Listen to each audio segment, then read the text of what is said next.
Remember Go Flight, Houston? Welcome back. What an interesting story. It's cool that the main character has a secret past and mysterious identity. He's also a really good sword fighter, has that special sword, and he travels a lot and is in love with an elf. Wait, what? Oh, we're talking about Eragon, not Aragorn from Lord of the Rings? Well, I think we can keep the same intro. It still applies. Christopher Paolini was 15 when he began writing this book, and it would be the first book of the Inheritance Cycle series. Took a few years to complete, but he would become a self-published author by the age of 18. Sounds like I'm doing a documentary instead of a podcast, but I just wanted to point out how young he was, because then it begs the question, what have you done with your life, you loser? Some people are apparently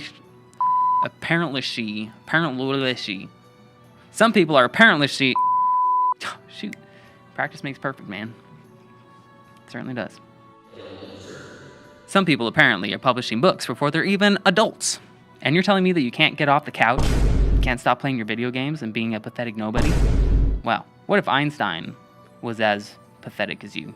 I mean, would he have ever thought of the theory of relativity? No. To the people that are productive, the ones like Christopher Paolini that are writing books before they're adults, all I have to say is, good job. Keep up the good work. And I really should just leave it at that.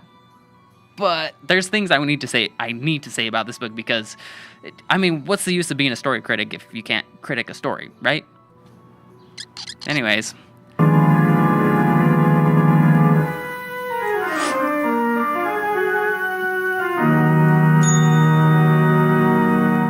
Hey, editor here. Storyette Novels just texted and said, they made a movie to this book, right? And you can use those clips. As a fan, I know nobody wants to watch that movie or see those clips, so we're going to stick with Lord of the Rings. Anyways, back to the video. There are only really two things that I wanted to say about this story. There's a lack of conflict to help tell the story, that's number one, and he commits the unforgivable sin. Now let's talk about the anatomy of a story. There are three main pillars of storytelling: the character, the plot, and the setting. As an author, you should not simply describe the pillars. That's a big mistake. As an example of how not to do it, if I was writing about a knight in shining armor, and I was simply describing the pillar, I could say, the knight was dressed in a full suit of armor with a plume as black as night, riding a noble steed and holding a sword above him that glinted brightly in the sunlight. It's not too bad, but enough of that and your story is going to start sounding like an encyclopedia. What you want to do, and where you will hold your readers spellbound, is by telling your story through the conflict. Here's my knight in shining armor, but this time I'm going to describe him through the conflict. The knight charged into battle, arrows glancing off his shield and suit of armor, his black plume flowing majestically above him in the fray as a dark omen of death to all that opposed him. His enemies were marked, and the flash of the sword in the sunlight was the bolt of lightning that brought their demise. It's a little dramatic, but you get the point. I'm not simply telling you what the knight looks like. I'm telling you the conflict, and as a result, describing what the knight looks like, what the plot is, and a little bit of the setting. As Brandon Sanderson would say, mixing the spinach in with the smoothie. The conflict is so key. It's the thing that fills the gap between the pillars and pulls them together into a story. The important thing to realize is that if you use the conflict, your descriptions will not be boring. Now, I understand it can be really tempting as an author to simply want to describe your pillars. You spent a lot of time thinking it up, planning out all the details. I mean, why wouldn't your readers want to hear all about it, right? But the hard truth is your readers don't care. What your reader cares about is the conflict.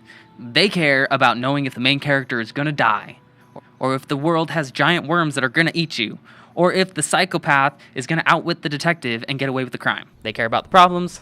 They care about the conflict. Elementary, my dear Watson. Purely elementary. What's my point? In Eragon, Christopher Paolini spends a lot of time simply describing the pillars. He spends chapter after chapter talking about traveling from one place to the next, describing what it looks like, describing what they look like, describing what the dragon looked like, what the weather was like, and what their feelings were like, and yeah. And to be completely fair, there were times when they were fighting the Urgles, or the Razak, and those are exciting. Those were the exciting parts. There needed to be more of that. But the rest of the time, he's talking to Brahm, he's learning to sword fight, he's learning magic, which are cool things in and of themselves. But when they're used over and over, they become monotonous. My guess, my superstition, my idea is that Christopher Paolini, when he was writing the book, didn't want Eragon to go from barely learning his abilities to being a master at them really quick, which I think he was trying to show that progression. He didn't want it to be like Rey from The Last Jedi, who picks up a lightsaber for the first time and is able to beat Kylo Ren. My only recommendation is that if you're going to have a long period of time of people doing the same thing over and over, condense it. Put it into one chapter if you can. They traveled through the desert and he developed his skills. One sentence. Ta-da, done. Because if you don't, the readers will. And heaven forbid that they actually put your book down because it's boring. Now remember, fundamentally, deep down in my heart, I admire Christopher Paolini for publishing a book at such a young age. It's a little boring, but yeah, I mean, what do you expect, really? Also, I'm sure that he has progressed as an author since then, and his stories are probably more interesting. That's a guess. I haven't read his books yet, his future books yet, but I will. I'm going to get there. So as far as criticisms go, I wanted to let the criticisms go. I really did. But then I got almost to the end of the book. Seriously, 3/4 of the way through books, authors have it out for me. They just seem to want to do the one thing that will lose my respect. Christopher Paolini, he not only let me down, but he committed the unforgivable sin. I'm sure you'll never guess what it is. It was with one of his characters. You'll never guess who it is.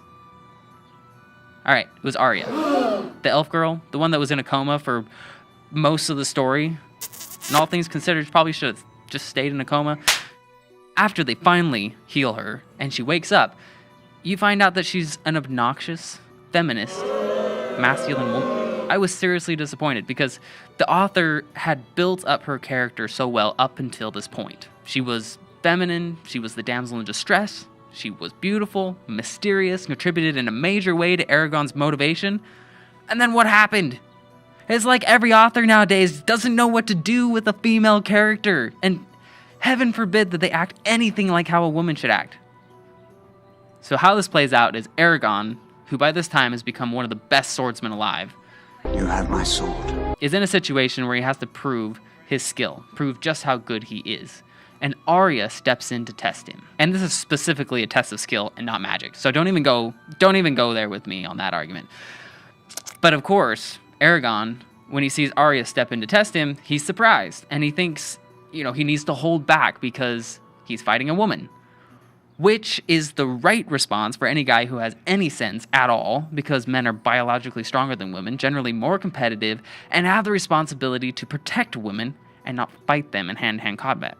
Whatever, they go through with the ordeal, and ultimately, completely unrealistically, Arya beats Eragon. And then Arya just kind of brushes him off with a kind of, meh, you're alright. It was really bad. Not my accent, the story, that part in the story was really bad. I just had to say, so much for gratitude. Never mind the fact that he had gone out of his way to break into her prison cell and rescue her. Never mind the fact that he fought a shade and nearly died.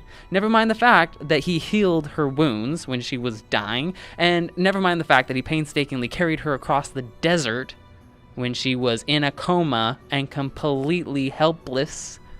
You would think the least she could do in that situation would be to say thank you. You bow to no one.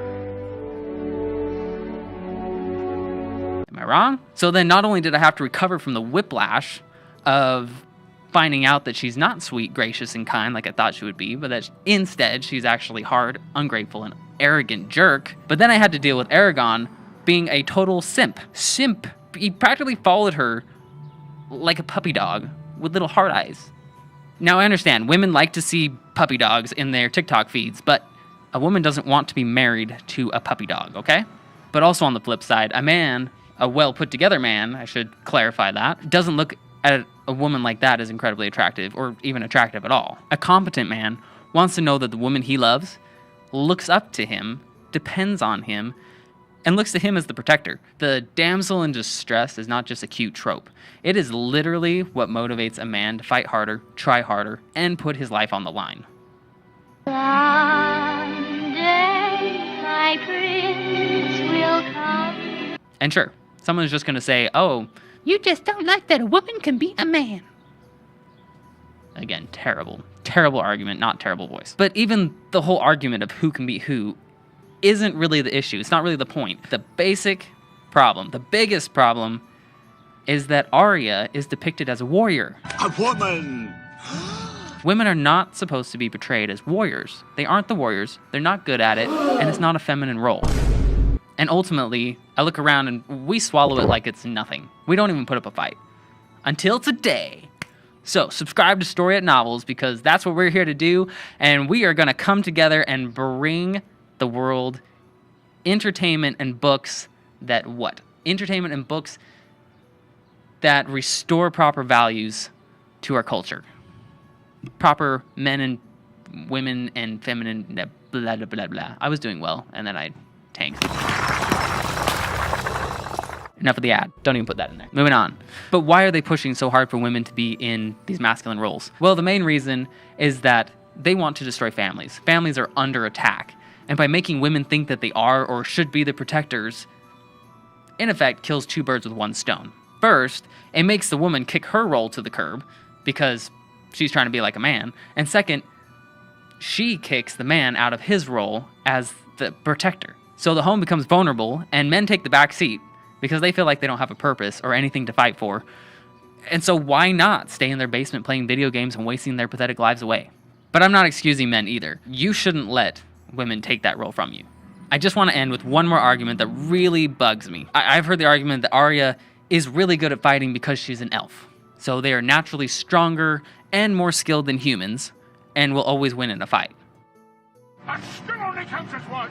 And that argument really is only there as an excuse because it doesn't fix the problem that Arya is portrayed as a warrior. But also that argument was never made in the book. The book never said Arya defeated Eragon because she was an elf. In fact, it made the exact opposite of that argument. She was perfectly willing to take that victory as a statement to men that, oh, a woman can beat a man. And later, before the battle, Eragon thinks that she's going to leave the city with all the other women and children.